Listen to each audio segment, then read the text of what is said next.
We've got arcade games that we built custom as well as indie games. Battlezone VR and the D-Box chairs. We've got the Space Squad in Space is a story room that doesn't have any VR. It's all a video game in a room. A lot of these custom arcade games that we built, as well, of course, full food and beverage. So people can, and the raft with, we worked with Starbreeze, uses HPZ, backpacks, a lot of different experiences all under one roof, and we're going to continue to experiment. Excellent. Great videos, great VO. I know there's some awards later. I'm not sure if they're doing like spontaneous panel VO awards, but I think we have some good contenders here, right? So let's talk about, you know, we're in January, we're at CES. It's a great time to think both about wrapping up last year. I'm sure everyone spent a lot of time over the new year doing their resolutions, thinking about what they achieved last year and what they're shooting for this year. So let's talk a little bit about that. What projects did you work on? Some of you mentioned already, but what you worked on last year that you are the most excited about, and any key learnings out of 2018, and what are some of your goals and VR resolutions, LBE resolutions for 2019? Well, we can just jump around. Whoever wants to jump in. Yeah, for us, a number of things that we are doing this week here at CES is, of course, setting the tone for 2019. And for us, it's important to continue to extend that premium VR technology leadership in the market. So we're introducing Vive Pro Eye, bringing integrated eye tracking solution into our Vive Pro family, as well as Vive Pro Infinity subscription. Now consumers can pay a low price to access 500 titles or more, and of course, a brand new headset, consumer headset called the Vive Cosmos that will bring you to different world. It will be inside-out tracking without external sensors, and it's a great deal of fun. So a lot of things that we're doing all coming together to make sure that we are presenting ourselves as a experience company, not just a consumer product company. And in the LBE space, we want to continue to support all of the great work that this panel of great friends are doing with the best-in-class technology and platform and content-related services. So 2017, 2018 for us is like a lot of trial and errors. Started learning the market. VR is still new. So we're trying to, do a lot of content in different approaches, like educational content and entertaining content, and content for families, for teenagers, and for all varieties of different kinds of people. And the most exciting thing for us on 2019 is we're actually doing some culture-related content. VR content, like we're developing a terracotta warrior experience, which is very exciting.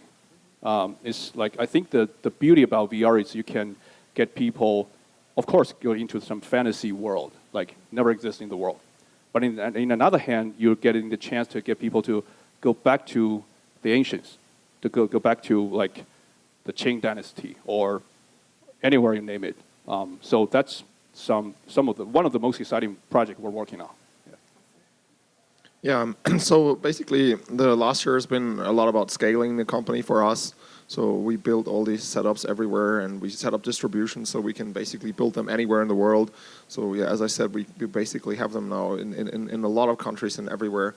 If you go to Hologate.com, there is a map and you can see it, and it's pretty amazing, like what we've done last year.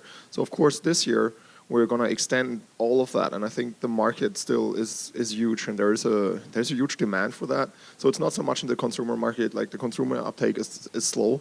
I kind of expected this a little bit. I mean, I've played VR in the 90s, so this is what inspired me.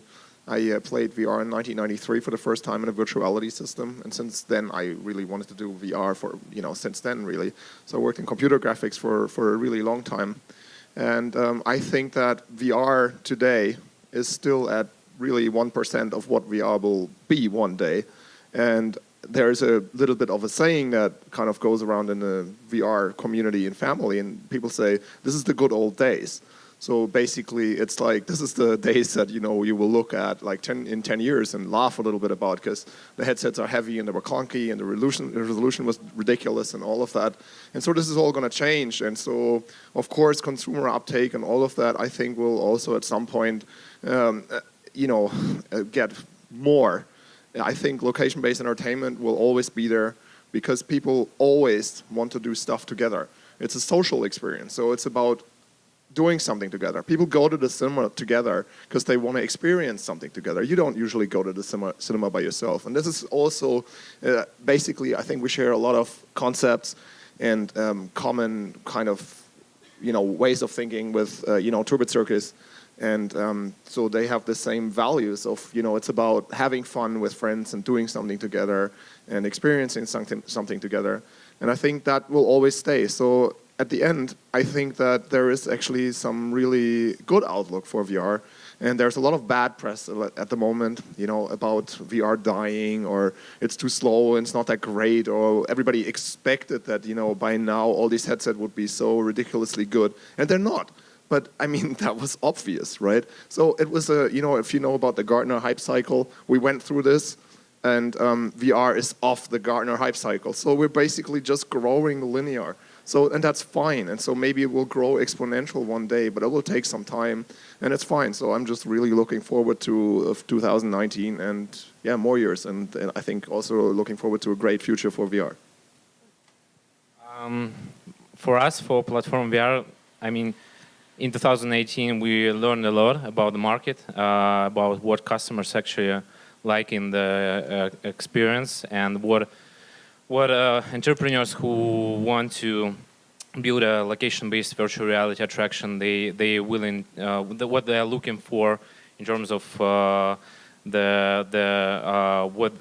what profits they want, what capital expenditure they're gonna spend on building a site. So we learned a lot actually in 2018, and we still will focus on content production. And for 2019, I think our final goal will be to create a content platform, open Netflix-like content platform that will allow for free roaming virtual reality segment, so which will allow many other content production studios bring their content to the free roaming market, and that's what we're gonna do in 2019. Let's see. What was the question again? It was good things It's and about then all learnings, your personal right? New Year's resolutions. Oh, okay. Well. It was about 2018. Okay, gotcha. Wrapping up 2018. Okay, yeah, right. And then how you're looking towards 2019 and what you're expecting. So this year. 2018 was a pretty wild year for us. I mean, Modal, when we launched, there was a lot of fanfare around our company, and then we had to actually make a business out of all of it, and that proved to be very, very difficult. But 2018 was great. I think we got some of the key learnings that we needed to have, much like what everybody's saying up here, is that, once you get out into the market and you put this in an FEC or a theme park, all bets are off. And it's much different than what you thought it was going to be. So our first rollout, our first wave of machines and systems, we learned a lot. I think the biggest learning that we had, and maybe this is helpful to any content development people out there, is that I've been making software and games for about 20 years. And when you traditionally make a game or software, you make it, you publish it, people play it, you might see some ratings, and you might, if there's a problem, it's not that big of a deal. Like if actually this morning I managed to crash my iMessage, and I couldn't believe that you could actually crash iMessage on an iPhone, but I did. But it was no big deal. How did you do that?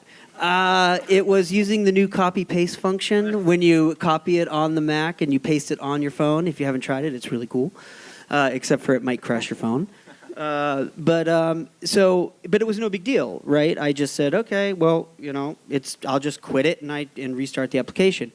The problem with location-based VR or location-based software in general, whether it's a point-of-sale system or a VR experience, it has to run like 99% uptime. So that was huge to us. We said, well, this is rock solid. We've been testing it for months, and we've thought every possible scenario, except for when you get it out there, and then you're like, oh, they did what?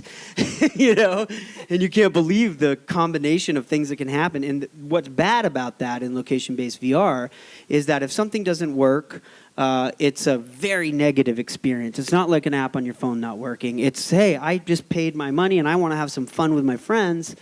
When it doesn't work, it's a real bummer. It's lost revenue. And probably the worst of it is it plays out in front of everybody. You know, when a bug happens in normal game software, you never really see it. So I think that what we did in 2018 is say, whoa, this is a whole new level of stability that we need to achieve.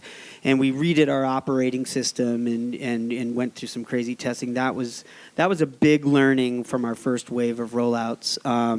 Probably the biggest highlight, I would say, is our out of thousands of companies that were submitted to the HTC's Vive X program, Modal was chosen in batch 4, and we're very, very proud of that. And our partnership with HTC, they've been incredible and really helped Modal in a multitude of ways. The timing of the Vive Focus headset, we were about to go into production with a headset of our own that was very similar to what the Focus was. We hadn't known about the Focus yet, and they were going to be $2,800 a piece. And so when I saw the Vive Focus announcement, I literally got on the phone and contacted HTC, and I sent them pictures and video of what we had, and I said, if you're thinking do pretty much what this is doing, we will ditch this in a second, right?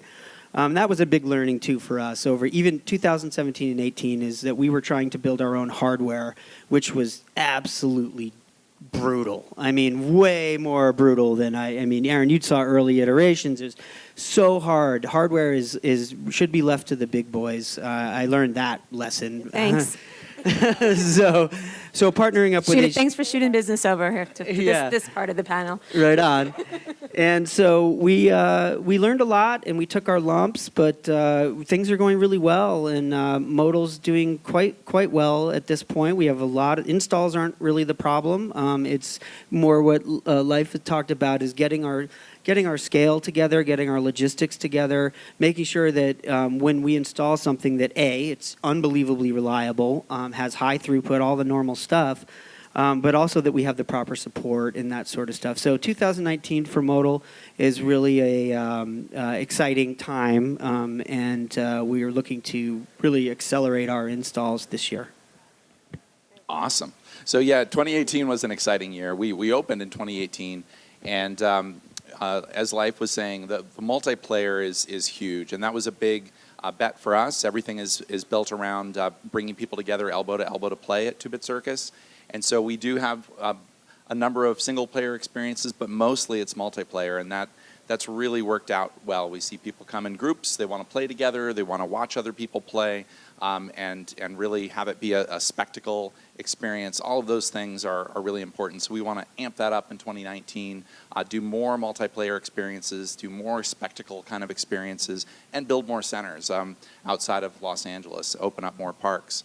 But even with, as we do that, opening a center, any kind of location-based entertainment location is like having a baby. It's a lot of work to get there, and then you have a baby, and now it's got to grow up.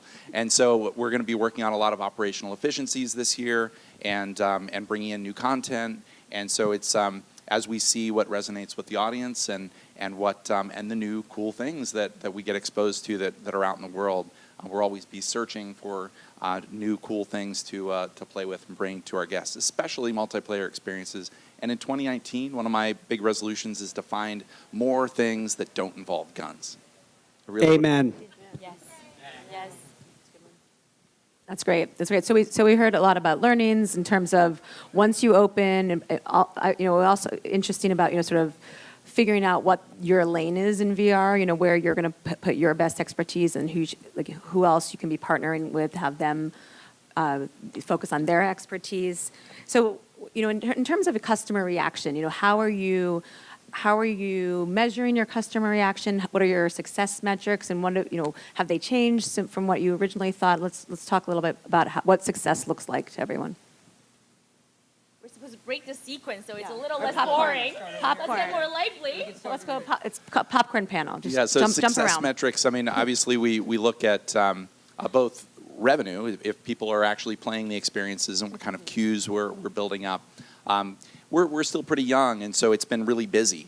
And so it's hard to get really, really good data yet over But we are seeing a lot of, we see the things that people spike towards, the things that people gravitate towards, and then also just watching customer reaction and seeing how guests take to it.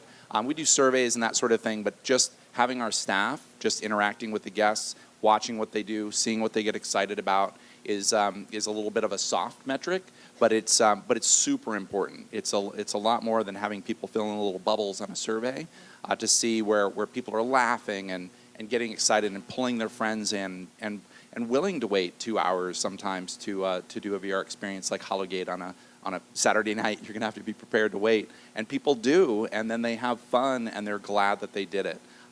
We don't make them stand in line, but there's other things for them to do. But I think it's a combination of the financial metrics that we look at. Always for us, it's about dollars per square foot is just an important location-based entertainment metric that we have to look at. So as we look at new experiences, it's always looking at it through that lens of making sure that the operations requirements for the attraction, how many people does it take to run it, how long does it take to get people in and out of the experience, and how much overall space is it taking up. All that needs to be considered when we look at any new attraction, and then once it's in, we need to measure that that's actually working. And so that we're still in that process of doing it, we'll continue to do it. I think it's also worth noting that 80 to 90% of these guests at these great locations are first-time VR users. So it's very important for us as a group to ensure that first contact with this technology is a premium, comfortable, compelling experience that they want to come back to. It's a very important part of market education for us as technology providers, as an ecosystem participants. And so that part is extremely important. I also wanted to point out how grateful we are to have been able to learn through a lot of these activations how these technologies being used in a public setting, right? A lot of these technology we're building is meant for consumers' use at home, where you're a lot more gentle with your devices and gadgets. When this Dave & Buster activation went out, 125 locations across the country, cycling through some 500,000 users in a very short period of time, all kinds of things happened. Leif and I were just having discussion earlier today as well. Modal, right? Jason and I always discuss all kinds of issues. These devices need to be hardened in different ways, designed in different ways to meet the use case and locations. A lot of these things are what we're learning as well as we build next generation technologies. So very grateful to have been able to witness this wave of successful upcoming activations in locations. Want me to go? What was it again? About success metric.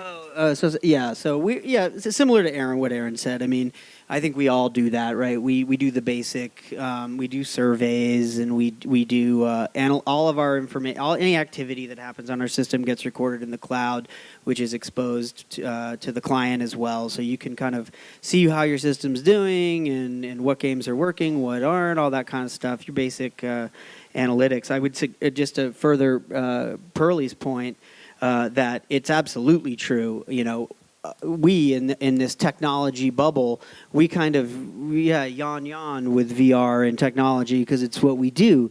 But when you get out there in the real world, we had to build in an extra 50 to 60 seconds in all of our experiences because people put on a headset and they're like, what the heck is this? And you're like, yes, VR, come on, let's go. You know, but for them, it just being in there. So I think content, you have to be really careful with content right now, is that what you'll see the kinds of things that Modal does, we don't have controllers, it's body movement, we're trying to touch on the most natural instincts that someone may have in VR, so that when they try it, it's not about the technologies. Because, you know, when you're looking at VR technology, for us it's no big deal, but when you get grandma and you get people that have heard of VR but they've never really done it, when they see controllers and all sorts of technical stuff, they get freaked out. There's a lot of friction there because no one wants to look stupid, right? So what Modal's trying to do is try to improve that accessibility factor, and the Vive Focus headset's been excellent for us in that you don't have a bunch of other stuff. You just put that headset on. Oh, I just put this on and I'm good. Yep. And the way we design our games, we also try to make them no learning curve, no instructions. You just kind of start doing it and kind of figure it out as you go. And the goal is to have people having fun within 6 to 7 seconds. They're already starting to enjoy the virtual reality world. But I think it's important that it's not virtual reality for virtual reality's sake. It needs to be the best of VR experience is when VR becomes transparent, and to Leif's point, when it's social and when people are just having fun, and it's just another way to do that. And I think for location-based entertainment, VR is very powerful, and I think it will continue to wow people and bring people together. And I mean, we see it all the time with Modal. I'm sure everyone does. That you create real memories. These people walk away. I mean, I've seen witnessed some amazing family moments, and I said, hey, that's pretty cool. Like, I used to make games and have no idea what was happening with the stuff, but in location-based entertainment, you actually get to see people enjoying it, and I'm a sap, so I love it when kids and the whole family gets in, and it makes me, all the pain that we've been through, I say, hey, you know what, this is what it's all about. This is what makes it worth it. That's right. Thanks for the plug. Just in defense of grandma. You could try it right here today. We have a grandma It's here. free.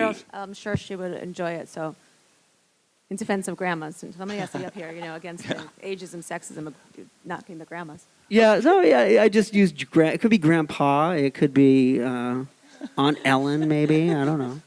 I was going to add one other success metric, which is all about uptime. And as Pearly and Jason both mentioned, that people are abusive to stuff out of home. They don't take the same care that they do at home. And so seeing how robust not only the hardware is, but the software, that it can really stay up and make the life for the operator easy. Because we have a great operations team, but it's anything that gets in their way just makes it worse for the guests. So we need it to be smoothly operating. HDMI cables people are brutal on those. Just headsets in general, people treat them like kids' toys and drop them on the ground if you're not watching them carefully. But just seeing how much that things will break, controllers will randomly unpair, these things happen, and so it's about how can we make sure that it gets back up and running as quickly as possible. And there's things that developers can do to make that easier. I will say one thing about 2-Bit Circus. You'll never be in an FEC like that. They've got 2 full-time VR techs. You just never get that. So anyone that goes into 2-Bit Circus as a vendor is spoiled beyond belief. Your average vendor aren't nothing like what you're doing. And that's our job, right, is to make sure that a bowling center that doesn't know anything about VR can plop it in and start making money with it. Be turnkey. So some of you guys mentioned consumer education, marketing. That's from where I sit. I think that's something there's still a lot of work to be done, and for us to do as an industry. So let's talk about that a little bit. What's your perspective? There's a whole alphabet soup that we've created in the industry between VR, AR, MR, XR. People are calling hyper reality, free roam. There's many more. So, and then there's a lot of people talking about, it's not about the tech, it's about that experience. Certainly no movie is ever being, or very rarely being promoted based on The projector. The projector, right? They're being promoted based on the actors, the talent, the storyline. So let's talk a little bit about, what are you hoping to see in this year and next year to create, around consumer education and around marketing that's going to drive broader and broader audiences? First and foremost, it is about keeping that focus on the experience, about not what they're wearing, but what's in the headset.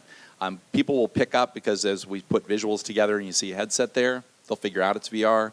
And so we try not to promote that as much. It scares some people, but if they know they're going to go on a raft ride adventure, they're going to go and play a Groove Guardians music experience, that's really the focus. And then in terms of the buzzword bingo, that is really difficult for consumers to wrap their head around. And so, for the most part, we just tread very lightly on that. We do mention VR from time to time, but we just kind of downplay it. I think it's VR. It's very difficult to do marketing. It's almost like you are promote a movie or TV series using radio to tell people how wonderful the picture is. So it is hard. But for us, because we're running a indoor theme park business, so we can just simply send the message that it's a fun, relaxing, exciting theme park. So of course we want to mention VR because it's a futurist technology, but in the end, it's still the experience, it's the social elements, it's the food and beverages, it's all that. I'd like to shout out what Spaces did with the Terminator experience, that they actually capture that video while you're in it. They put a clip together that can be shared on social media. I think that's awesome. The same kind of thing that Mixcast is doing now with creating what they're showing at the Intel booth, of being able to capture that dynamically and give people something to share. I think those shareable moments really help. Sandbox is also doing it, and obviously Beat Saber with Live. There's a couple of good examples of creating social content to have the experience live beyond. I think that helps people a lot to really understand what's going to happen when they step into that. So a lot of we have representation for lots of parts of the globe here, which is excellent. And so let's talk about those of you who have worked across the globe. How do you compare what you're seeing in this industry in Asia, in Europe, in the U.S. or other parts of the world? I can talk for Russia, so I'm from Russia. I just can tell you that what we see in Russia right now, it's so many content production studios evolving around, so they're growing, and I think that the reason for that is that when you're making like a real AAA game for the desktop, you need really large budget. If you're making like a very good movie, you need really large budget. When you're making 30 minutes, 20 minutes VR experience, the first thing is not money. The first thing is skills of the team. So that's where like Russian people and Eastern Europe people from other countries they show up, because we don't have like large budgets like in America or China, but we do have bright people in there. So that's how we create our experiences. So basically, with Hologate, I'm really thankful, and I really appreciate that. Actually, I got to travel a lot, so we're doing a lot of trade shows around the world. So I think I'm going to like 12 or 15 shows this year, and so we're going to all the major, amusement and attraction expos and so forth. And I think that what I found interesting was, I currently would see there's the whole world, and then there's China, and China is a little bit different. So China is different, and so I think everyone's different. Yeah, no, I just think there is. It's a very. I'm still trying to understand. So I was there now a few times. I can definitely help. Yeah, I was there a few times, and I think the market is it's so different compared to the rest of the world. So I think the rest of the world, it's very much like it is here in the U.S. The U.S. market for us currently has the biggest growth. Europe is a little slow. I think that in Australia and New Zealand is very compatible to what we see here in the U.S. The U.K. as well. China is different. There's a lot of people. They're really fast. I think they're already kind of through the first wave of VR that is happening here now. So they've already passed that like a year or two ago. So they're already further down the line. And I think it's a different way that it works with iterating. I think that here expectations are high, and then you would have to put something out that's already on a fairly high level, and then you would iterate on that. And I think that China is really fast, and so they do something, and then they scale it, and then they iterate on small steps over it. And it's more people. I think. I mean, I'm not sure, but I think that everybody understands it. It's like, okay, this is just the first step, so it will iterate and get better. And I think it's maybe a cultural thing. So there is a lot of stuff coming from China, and if you go to the trade fairs there, it's insane because you see like a multitude of things that don't even exist anywhere else. right? So it's insane, really. And so that's really interesting. And so I really, really love to, look at all these different things. And of course, for us, we're getting inspired. And I'm so happy that I've tried all the major VR experiences and everything around the world. And we're always trying and playing. And I'm just really happy to be, be able to do all of that and experience all of that. And yeah, at the end, it's about, I think that really technology, it's not important. Like it's really important, what was said already before. It's like you want to see a movie and it's not about the projector, and that is really what is important. And it's not about if this is whatever it's called, it doesn't matter. It's like, and I think that the content at the moment is still not there, and it will take a lot of time until it is there. And to have the content evolve, like if you think cinema had a long time to evolve, right? And now, today, Hollywood or whatever, big studios or whatever, can afford to produce films that cost hundreds of millions of dollars, right? And that is because there is distribution channels and people going to the cinemas and watching movies, and so you can make money. But all of this distribution does not exist in VR. And so this was always our vision, that we wanted to build distribution so that people can come and they can play. And the more people we have, the better our content will get. And so at the end, and the interesting thing is it's about space. So it's just about, you have space and you convert real space to virtual space. And theoretically, it's just about this space. So it's then about standards, like what is your space? Is it 5 by 5? Is it 10 by 10? Whatever is it? And if you put the technology away, then you can say, what can you do in the space? Like in a 5 by 5 you can do this, in a 10 by 10 you can do that. And then theoretically, with the technology evolving, it's about what kind of experiences you can do in there, and the technology will just evolve alongside all of that.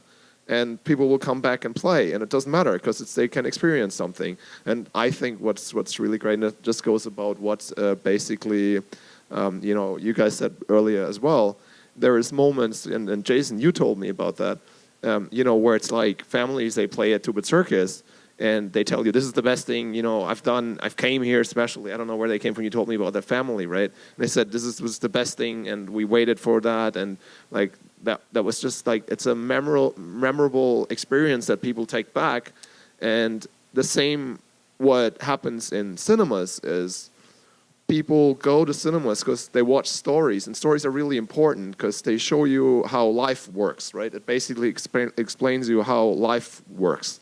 And so VR theoretically can touch people on a much deeper level, because you actually get to do these sort of things and live things. And like, it's the best way you can train anyone, anything in VR. It's the best way. So it's also emotionally like the best way to touch people. There's no question about that. It's just the content's not there. And of course, we're creating shooters and easy games and all of that. It's because currently people don't know how to use this technology, and 90% or more of the people that play our games have never tried VR, and they don't even know that it exists or that it is great. And it's just important to grab these people and show them and just give them a glimpse of the things we can do in the future. And I think that's where it's going to go. You guys want to talk about the market in China or anywhere in Asia? I think I also see more similarities in terms of the challenges that are faced in different regions. We operate, as many friends here do, operate pretty globally. And fun seeking is universal, right? It's human nature. And what is also pretty universal is that people are not seeking out for VR right now. They barely understand what it is. So it's important that we bring VR to where people are, where traffic is, and make the technology disappear as much as possible, and put the experience and the shared moments front and center. And what's also pretty universal is so I lost my train of thoughts, but I definitely see more similarities instead of course, China feels like a very different market because of this amazing hype that is probably preceding the Western markets so far. But ultimately, it is truly compelling experiences that will survive. A lot of experiments that pop up here and there die very quickly, even in China, right? They have a bigger risk-taking kind of appetite to try different things very quickly, fail quickly, and try again. But ultimately, I think it is universal that when the content stands out and make people really touch people in a very profound way and delight people in a way that they haven't felt elsewhere. They find that replay value. They come back to want to connect with this technology again because of some great moment that they share. For us, it's all about unleashing that human imagination. So when that comes true, it will work well. And I think we're witnessing that with a lot of uptakes here. That it is the content that really drives sustainable business for this industry. Yeah, I can speak a little bit more about China. And I have to say that I agree with you, all you said. I've been heard. There's people asking me what you're doing. I'm saying, oh, I'm doing VR. They said, I know VR, make me sick. So that's the bad thing about doing things too quick. Like you don't care about the quality. The good thing is, of course, the trial and error cost in China is much lower than anywhere in the world. Get a huge advantage of that. We're getting a huge advantage of that. But the best thing is, we have as a operator, operator, content creator, and we manage the whole thing part. We have to tell people what's the differences between our high quality VR operation compared with others. It's becoming hard because too much people are getting their first impression about VR. It's really bad. So I'm glad that most of them are passed away now in China. So many people who wants to make quick money, they simply buy some home version of HTCs, or even it's not 6DOF, it's 3DOF, and set up some very like tiny little stores. Yeah, and some of them, I hate to say that, it's pirate stuff. But they're most of them, they can't survive. They pass away. So which is good. So good for the. I believe all the panelists here. We want high quality stuff because we're really truly passionate about VR. So I think, and another thing I agree is, in the end, it's all about quality. It's all about professional operation, and technology matters for operators. The content matters for the consumers. So in the end, who can make those things perfect, they will stand out.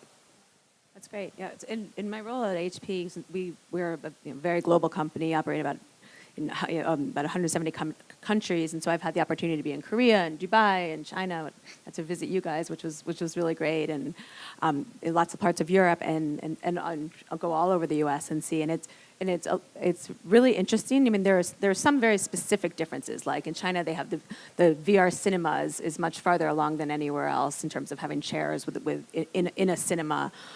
There's the kiosks, which are you literally go into what looks like a phone booth and play, do karaoke and/or VR, which is a different model than I've seen in other places.